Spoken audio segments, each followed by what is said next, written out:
Question का answer क्या दिए बता नहीं रहे हैं। बहुत लोगों का 90 था घट गया सीधे, बहुत का कम था बढ़ गया सीधे। तो ऐसे में अच्छे बच्चे के साथ गलत हुआ है। और सबसे बड़ी मुद्दा टीआरई 4 में आप कह रहे हैं कि 26 से 30 हजार वैकेंसी है, तो पहले आपने क्यों कहा था कि 1 लाख प्लस वैकेंसी होगी? तो आप कम से कम 70 हजार वैकेंसी दीजिए। नमस्कार, हमारा नाम है समरीन और आपने देखना शुरू कर दिया है लाइव सिटीज। देखिए, एस्टेट का रिजल्ट जारी हो चुका है, लेकिन अब भी अभ्यर्थी संतुष्ट नहीं है। अब भी अभ्यर्थी काफी परेशान दिखाई दे रहे हैं। तो ऐसे में अब आप भी सोच रहे होंगे कि जब रिजल्ट जारी हो गया है तो फिर क्यों अभ्यर्थी परेशान है। इसी सवाल का सीधा जवाब जानेंगे गुरु रहमान से। तो आइए फिर बिना देरी के सीधी बातचीत गुरु जी से ही करते हैं। सबसे पहले बहुत शुक्रिया बहुत बहुत शुक्रिया, आपको भी थैंक्स अ लॉट कि आपने बच्चों के उस प्रॉब्लम को उठाया है, जो बच्चे बहुत हतोत्साहित है। क्यों परेशान हैं गुरुजी बच्चे? पहले परेशान इसलिए थे कि भाई रिजल्ट कब जारी कीजिएगा। अब तो रिजल्ट जारी हो गया है, उन्हें तो खुशियां मनानी चाहिए, लेकिन अब भी परेशानी है कि खत्म होने का नाम नहीं। देखिए, सबसे बड़ी बात है कि बेचारे बच्चे आंदोलन करते रहे, हम लोग भी आंदोलन किए, लाठी डंडा सब खाए, लोग केस हुआ। उसके बाद ये स्टेट का एक परीक्षा इन्होंने आयोजित किया। स्टेट की परीक्षा हुई, तो परीक्षा के बाद एक तो बहुत सारा पेपर में ऐसा क्वेश्चन था जो कि आउट ऑफ सिलेबस लग रहा था। चलिए कोई बात नहीं, आपको पूछने का अधिकार, आपने पूछ दिया, आउट ऑफ सिलेबस ही सही। उसके बाद लड़कों के हिसाब से और आयोग के हिसाब से भी 15 क्वेश्चन गलत था। 15 क्वेश्चन का आंसर गलत था। क्वेश्चन तो सही था, आंसर उसका गलत था। और उसके बाद लड़कों ने जब अपना आपत्ति जमा किया, तो आपने 15 क्वेश्चन सुधार के आपने रिजल्ट दे दिया। जब 15 क्वेश्चन आपने सुधार के रिजल्ट दिया, तो बच्चों का यह कहना है कि आपने 15 क्वेश्चन में सुधारा है, तो किसका क्या आंसर दिया है? कैट माने बिल्ली होता, चलिए हम माने, तो आप बताइए कि आपने क्या आंसर दिया है। ये इन्होंने अभी तक पोर्टल खोले, कोई जानकारी कोई जानकारी नहीं है। दूसरी बात की लंबे संघर्ष के बाद स्टेट निकला था। इसमें कोई लड़का .1 से सड़क पर आंदोलन, लड़का का मार्क्स बढ़ गया था। नॉर्मलाइजेशन इन्होंने किया, किस तरह का नॉर्मलाइजेशन किया, इनका अधिकार तक किए। लड़का का नंबर घट गया, जो लड़का था 10-10 नंबर, 15-15 नंबर घटा है। अब वैसी परिस्थिति में कोई बच्चा 0.1 से, कोई 0.2 से, कोई आधा नंबर से फेल कर गया है। एक तो स्टेट लगातार अब ले नहीं रहे हैं, दूसरा जो बच्चा फेल कर गया है सब, और बहुत ही जद्दोजहद के बाद टीआरई 4 में आप इसको मौका मिलेगा। तो टीआरई 4 में मौका मिलेगा और उसमें अपने बच्चों का रिजल्ट ही बेचारा 0.2 से 1 नंबर से 2 नंबर से फेल कर गया है। तो बच्चों का स्पष्ट रूप का नाम है कि कम से कम 6 नंबर तक ग्रेस बच्चों को मिलना चाहिए, ताकि बच्चे टीआरई 4 में अपीयर हो सके। 6 नंबर का ग्रेस बिल्कुल ये इनको देना चाहिए, क्योंकि आपको ये जायज मांग लग रही है? 100% ऐसी परिस्थिति में जब परीक्षा के बाद आपने आंसर जारी नहीं किया और नॉर्मलाइजेशन के कारण बहुत सारे अच्छे बच्चे का रिजल्ट नंबर घट गया है, तो बिल्कुल जायज मांग है। 6 नंबर अगर दे देंगे तो स्टेट पास करने पर नौकरी नहीं लग होती है। स्टेट के बाद टीआरई 4 देने का मौका मिलेगा, और टीआरई 4 के बाद फिर यानी कि फिर एक और परीक्षा। फिर एक और परीक्षा। तो स्टेट में ये 6 नंबर दे देते हैं, तो निश्चित रूप से माननीय शिक्षा मंत्री, माननीय मुख्यमंत्री के लिए मील का पत्थर साबित होगा बच्चों के लिए।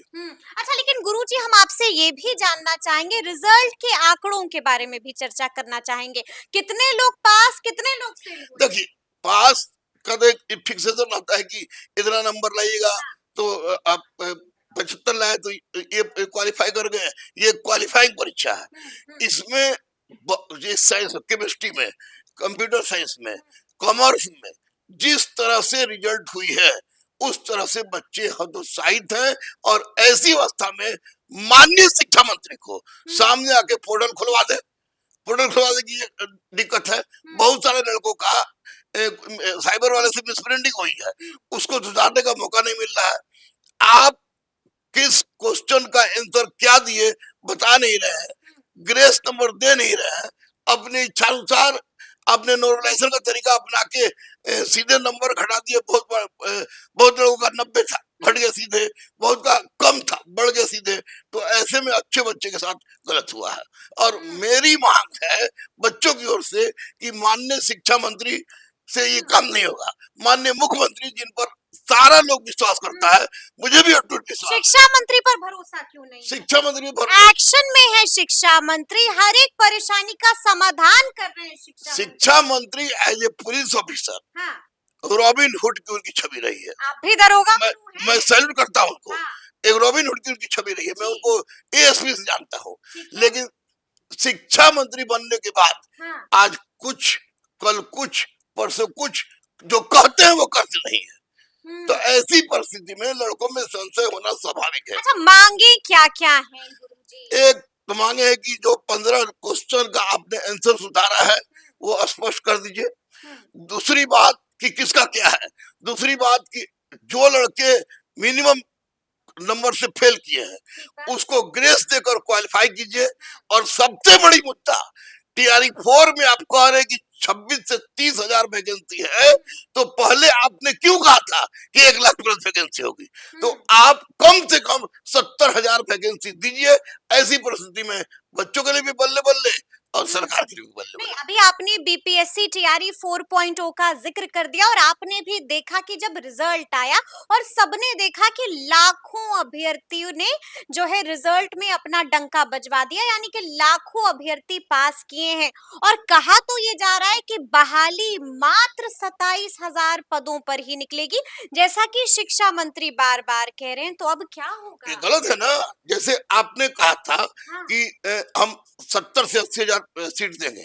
चलिए, टीआरई 1, टीआरई 2, टीआरई 3 में डोमिसाइल नीति लागू नहीं थी। माननीय मुख्यमंत्री को ग्रेट सैल्यूट है कि उन्होंने डोमिसाइल नीति टीआरई 4 में लागू किया। जब डोमिसाइल लागू नहीं थी तो बहाली लाखों लाख, और जब डोमिसाइल लागू हुआ तो बहाली 27,000। बिहार के बच्चे जाए कहाँ? महाराष्ट्र जाएंगे जूता खाने, हरियाणा जाएंगे जूता खाने, यूपी में जाएंगे जूता खाने, हर कहीं भी जाएगा। हमारे लिए बिहार में इससे अच्छा कोई मौका नहीं हो सकता था, इसलिए डोमिसाइल नीति लागू हुई है। मैं माननीय मुख्यमंत्री से कहूंगा कि हुजूर आप हस्तक्षेप कीजिए, क्योंकि आप जनता के बच्चों के हर चीज मर्म को समझते हैं। आप हस्तक्षेप कीजिए, टीआरई 4 में 70,000 कम से कम सीट दीजिए ताकि बिहारी बच्चों को बेरोजगारी। हुजूर आप हस्तक्षेप कीजिए, बड़ी मांग आपने कर दी है मुख्यमंत्री नीतीश कुमार से।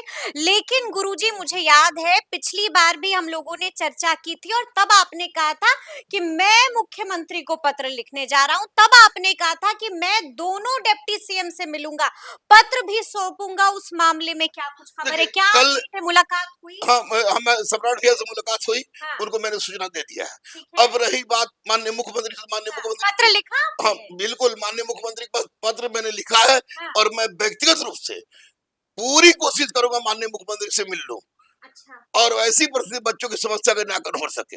लेकिन आप सोचिए कि जिस राज्य के मुखिया पर जनता ने आंख मूंद कर विश्वास किया, प्रचंड जीत बच्चों ने बच्चों ने हाँ, दिल खोल के वोट की प्रचंड बहुमत साबित हुई।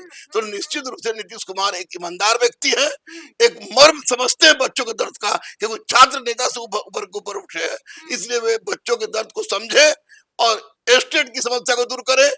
15 क्वेश्चन जो नहीं हुआ है, 15 क्वेश्चन सुधारे हैं आप, उसका आंसर दे दीजिए। जो लड़के 6 नंबर से कम 6 नंबर तक ग्रेस दिलवाइए और साथ ही साथ टीआरई 4 में कम से कम 70,000 की वैकेंसी हो। एक बात सुन लीजिए, कंप्यूटर साइंस में इतना दिन हो गया, कंप्यूटर साइंस में कितनी वैकेंसी आएगी? पहले आप बोलते 27,000 देंगे, अब बोले कि टोटल वैकेंसी 27,000 की है। लेट लाइब्रेरी 17 साल से लाइब्रेरी की नियुक्ति नहीं हुई है, लाइब्रेरी की।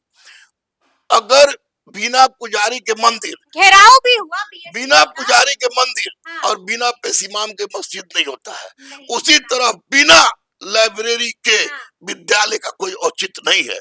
इसलिए 17 साल की चुप्पी को खत्म कीजिए माननीय मुख्यमंत्री जी। आप महान है प्रभु, आपके लिए नतमस्तक हम लोग हैं, दिल से चाहते हैं आपको। आप लाइब्रेरियन की बहाली दे दीजिए, कंप्यूटर साइंस की बहाली दे दीजिए, 70,000 कम से कम टीआरई 4 में दीजिए। इतना कुछ मांग लिया आपने, तो ये भी दे दीजिए, वो भी दे दीजिए, ये भी दे दीजिए। हुजूर ऐसे थोड़ी चलेगा। किससे मांगे हम? बच्चे किससे मांगेंगे? हमारे मुखिया नीतीश कुमार है और नीतीश कुमार पर हम लोग आंख मूंद कर विश्वास करते हैं। तो माननीय मुख्यमंत्री चाह जाएंगे तो इस सारी समस्या का निराकरण कर सकते हैं और उनके हाथ में है, वो करेंगे। अगर मांगे नहीं सुनी जाती हैं गुरुजी, अंतिम सवाल है, फिर क्या सोचा है, क्या होगा? हम लोग अपने मुखिया के सामने अहिंसात्मक आंदोलन करेंगे। आंदोलन होगा फिर से? अहिंसात्मक गांधी के मार्ग पर चलेंगे। अगर जरूरत पड़ी हाँ। तो मैं माननीय मुख्यमंत्री के चरणों के नीचे झुक जाऊंगा ताकि बच्चों की समस्या का निराकरण हो सके और मुझे अपने मुख्यमंत्री पर विश्वास है। मुख्यमंत्री पर मुझे पूरा एतबार है, पूरा विश्वास है। तो अब देखना होगा कि आगे आगे इन तमाम मसलों का क्या कुछ हल निकलता है। तो फिर ये पूरी बातचीत, ये पूरी चर्चा और ये पूरा वीडियो आपको कैसा लगा है, कमेंट करके हमें जरूर बताइएगा। तो ऐसे तमाम अपडेट्स के लिए बिल्कुल ऐसे ही हमारे साथ बने रहिएगा और देखते रहिएगा लाइव सिटीज। बहुत शुक्रिया।